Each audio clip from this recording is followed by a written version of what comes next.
Saturday. In the morning, when I wake, Mama Yaya is standing over my bed. She scares me because I think she's one of my ghosts.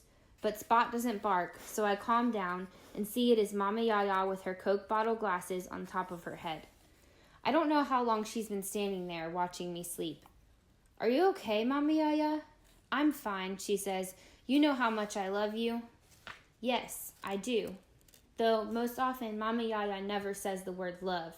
She just shows me, each and every day, when she buys me a scented soap from Walgreens or fixes me grits with butter and sugar, when she asks, "Did you finish your homework?" or "Play cards with me?"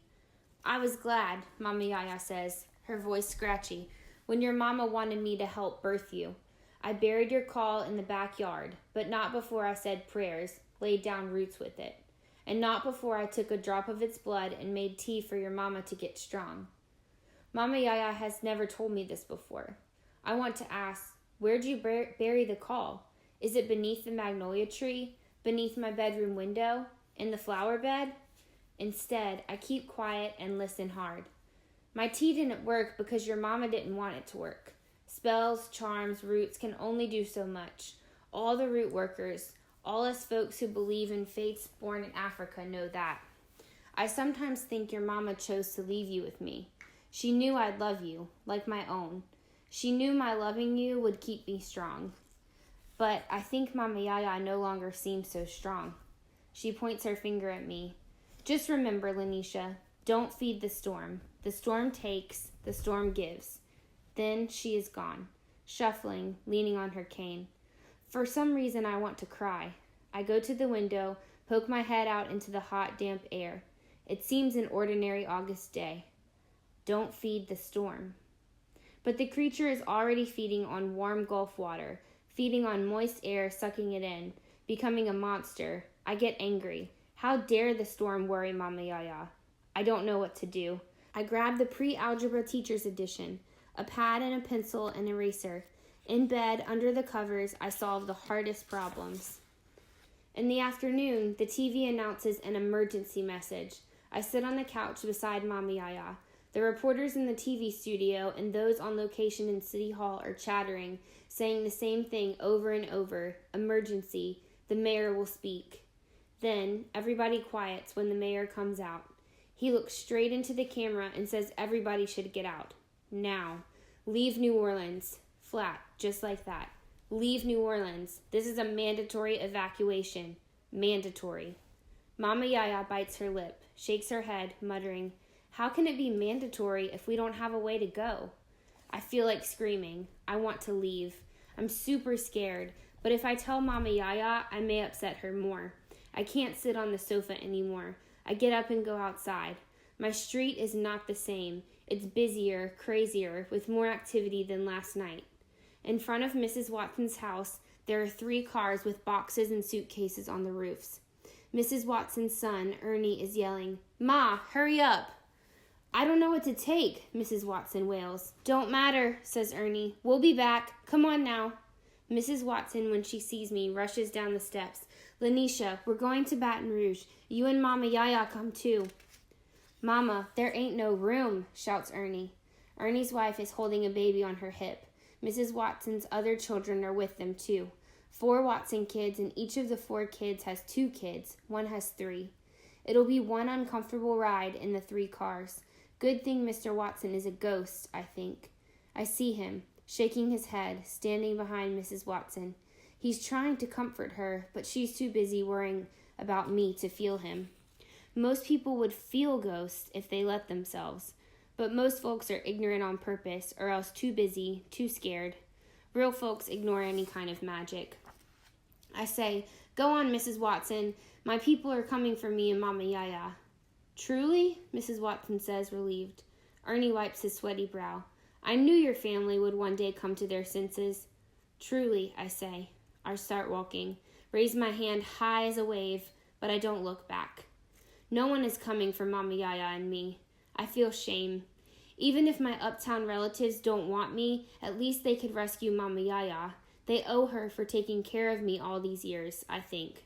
For the first time, I realize that Mama Yaya is kind of an orphan like me. She and I don't have any other people except each other. I wipe tears from my face. Me and Mama Yaya, we don't need anyone, I think. We're fine. I pass Rudy and Rodriguez's house. Mojitos, Rudy shouts, lifting his glass to me. Rodriguez hits him. She's too young. Y'all leaving?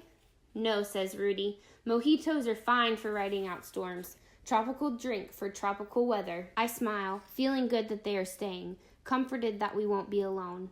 Neither Mama Yaya nor I can drive. We don't own a car. If we got to anywhere, we wouldn't have any money. Mama Yaya's Social Security check doesn't come until September 1. I walk to the end of the block. Aunt Ernestine, she's called that by everyone, is shelling pole beans on her porch. 2 kids, Danelle and Faith, are playing jacks behind her. She's got a calico cat that sometimes lives with them. It comes and goes. Aunt Ernestine is raising her sister's kids, all 5 of them. Every Sunday, she dresses the children for church, cleans their faces, and wipes Vaseline on them to keep them from being ashy. They all walk in a line, 9 years old down to 5. The baby is carried by Ernestine. I wonder if tomorrow they'll go to church. I wave. Aunt Ernestine waves back, smiling. Trust in the Lord. I think Aunt Ernestine can't afford to leave either, or else she's not afraid like Rudy and Rodriguez. Yes, ma'am, I say. Then I turn and head back down to my street. To Sean, he runs up to me, his face serious. You'll take care of Spot? Tashawn's dad is sitting on a sad-looking motorbike, and he's yelling at Tashawn to get on. Tashawn grabs my hands. My fingers feel his stumps, where his 6 fingers were trying to grow. You'll take care of Spot? Promise? Promise. He's my good dog. Your only dog, I say. Then Tashawn hugs me, and I'm startled. You're my best friend. I hug Tashawn back. His father rolls his eyes, curses. I whisper, where are you going? Superdome. The mayor says it'll be open tomorrow morning. My dad wants to get in line. I can't imagine waiting in line all night for a chance to sleep in the Superdome, where the Saints play football and the cheerleaders jump and scream. Tashawn squeezes me so tight I can hardly breathe. We are kin, both lonely. I hug some more, with all my might. He looks at me, clear and hard, looking at me up close rather than looking at who knows what far away. I'll take care of Spot. Swear? Tashawn, his father shouts. We've got to go. Your mama's waiting on us. Swear, I say, thinking me and Tashawn aren't complete kin.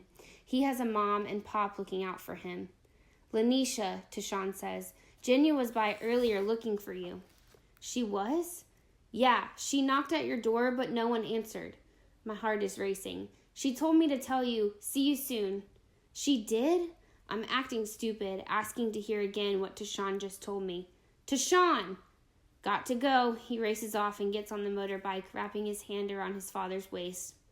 Tashawn, I shout. Is Jenya at the Superdome? Tashawn twists his head. His hand cups his mouth. Said she was going, he yells over the motorbike roar.